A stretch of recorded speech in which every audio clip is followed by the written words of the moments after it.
Hey, y'all, come look at this. So for our possible release date, we have June 22nd. I know what you're going to say. Don't say it. I was wrong. Apparently. Though I was wrong, I can still be right about one thing. In today's video, I show you a guide on how to prepare for the Caves Wilderness update step by step. Well, that said, let's get on to number 1. When exploring deep down in the dark depths, you might come across a ravine. Ravines are very useful for finding ores as they provide exposed ores. Depending on your gear, you can usually go down there by building, mining down, don't mine straight down, or using a water bucket. However, if you're eager about using some of your durability on your boots, you can use feather falling to take minimal damage when jumping down or just walking down a ravine to get some of those juicy ores. It is also useful if you accidentally jump down or walk down and just fall all the way down, just in case you have too many good things on you and you don't want to lose them. Use feather falling so if you accidentally fall, you will have feather falling. It won't help you with lava, however. I wouldn't call feather falling a necessity, yet it is good to have. Dyes for candles isn't a necessity, yet it is very useful. If you're like me, you may like collecting new items in the game. I'm always obsessed with finding new items, new useful light sources, in this case candles, or more gameplay mechanics that require items. And if you'd like to turn your bland candle from white to a different color, you might want dyes. To craft a candle, you will need string on top of honeycomb and a crafting table. It does not matter if it's a crafting table or your inventory inside. Once done, go into a crafting table or your inventory, get your preferred dye in your inventory or crafting table, place it next to the candle. It doesn't really matter where it is, and then you can get it. In this case, I used a red candle, and then I used a flint and steel to light it. Now you have your custom made candle. This tip is more useful if you like candles in the game, if you're like me. If you like to get the new blocks, you might want to trade with the now better Wandering Trader. Wandering Traders have been confirmed to be able to allow players to trade with them to get the new blocks, like the Lush Cave blocks. If you have tons of emeralds handy, you might want to use them to get the new blocks. However, if you don't, the fastest way to get emeralds is to have a villager farm or go out and find villagers. I have a villager farm. Maybe complete a raid to get tons of emeralds from them with trading carrots, even rotten flesh to the cleric. Once you gather all your emeralds, trade with the Wandering Trader and then get the new blocks. I suggest using bone meal if you'd like to bone meal all the blocks so you can get more, especially if you want to get the new tree. If you're going to do any cave exploring, I suggest upgrading your gear. Not the obvious upgrading your pickaxes to any other level other than iron or gold, who uses gold. Also use enchantments and upgrade your armor and sword, as you might see mobs since the light level is darker down below. Make sure they're also enchanted so you have better protection, better combat, and a better chance of getting items. If you're a builder, get Silk Touch. You can collect some of the deep slate so you don't just get cobbled deep slate and have to go through the process of smelting it down back into normal deep slate. Or if you just want to use it as a decorative block, get it by the way. Also, now all the ores underground can be fortuned with the new raw iron and raw gold.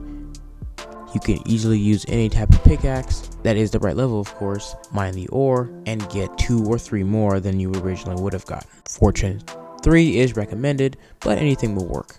As I said before, if you're going to go cave exploring, you will need these things: torches, water buckets, wood or sticks, shulker boxes, food, and ender chests.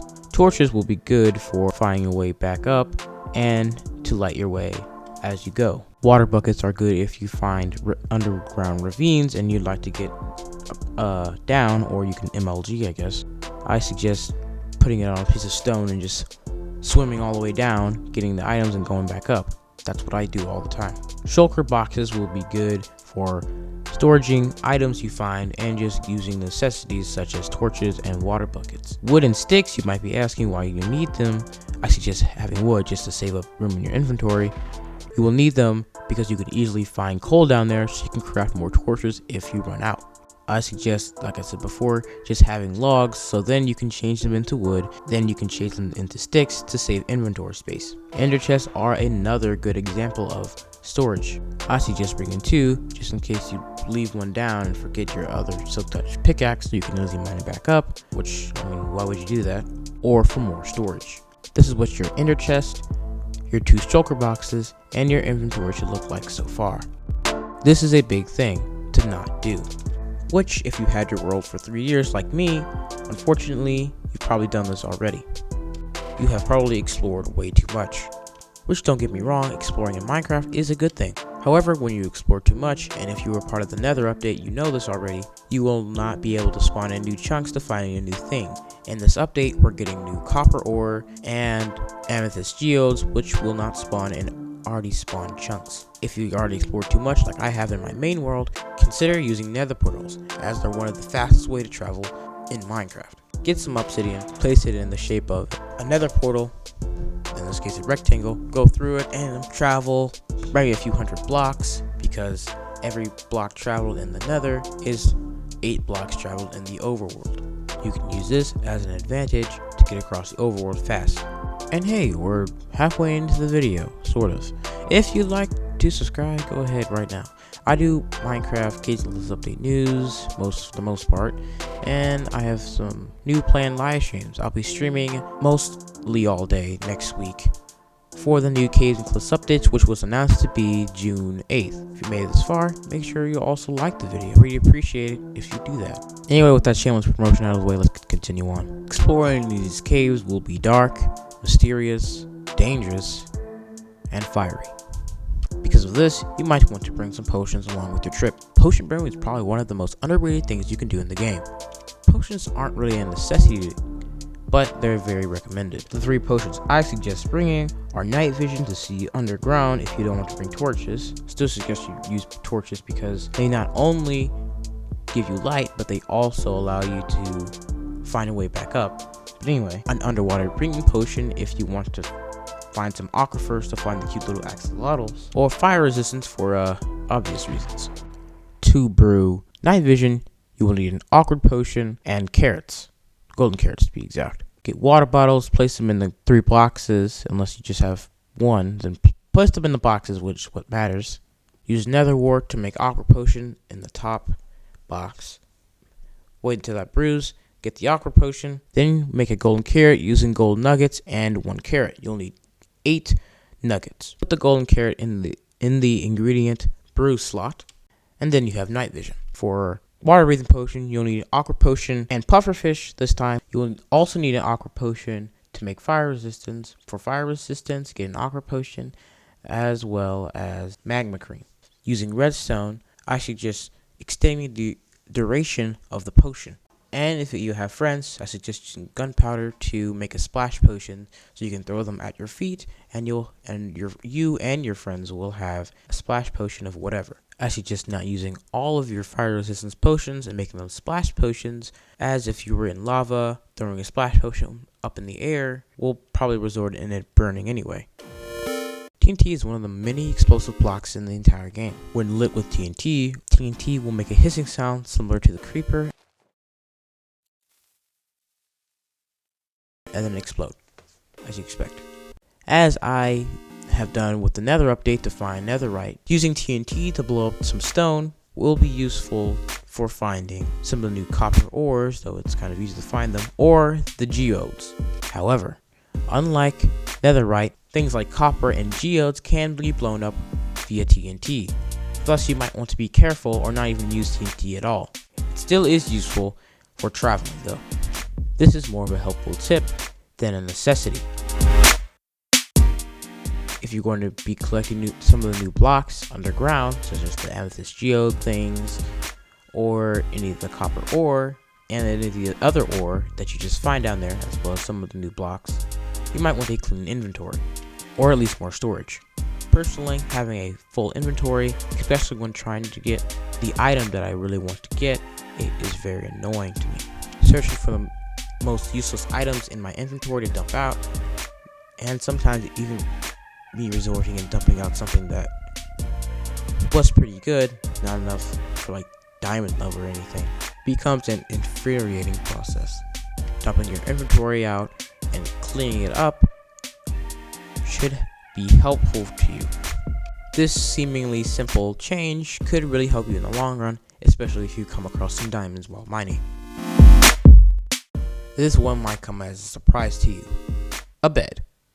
Yes, a bed. If you're going to explore, going out into the overworld, trying to find some of the new cave generation, you might want to bring a bed. Beds will help you sleep and skip the night, so you don't risk coming back empty-handed while respawning if you're coming back from getting blocks, or for you going on your trip losing all your other useful items on the way. Yeah, not a good idea at all. This one is more leaning towards the necessity side, yet still mostly in the middle. The map and lodestone is one of the most useful items in the entire game. Using a lodestone block, you can use a compass to change it into a lodestone compass so you could find your way back home, pointing you in the correct direction. To craft a map, use a piece of paper with a compass in the middle if you want to make a locator map, because everyone uses locator maps.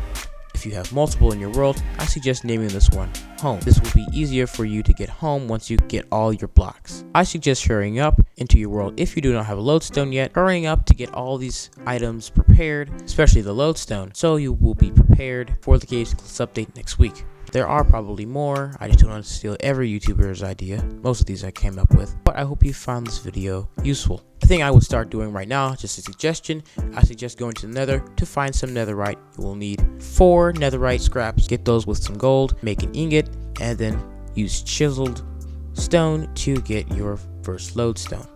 With all those things said, hope you enjoyed this video. I'll make some more Caves Eclipse update videos in the future. Any other ideas you might think of that you want to prepare for if I forgot something or I just decided not to put this on this list, let me know in the comments and I'll consider doing a part 2. Your ideas for what should get and some helpful tips for cave exploration.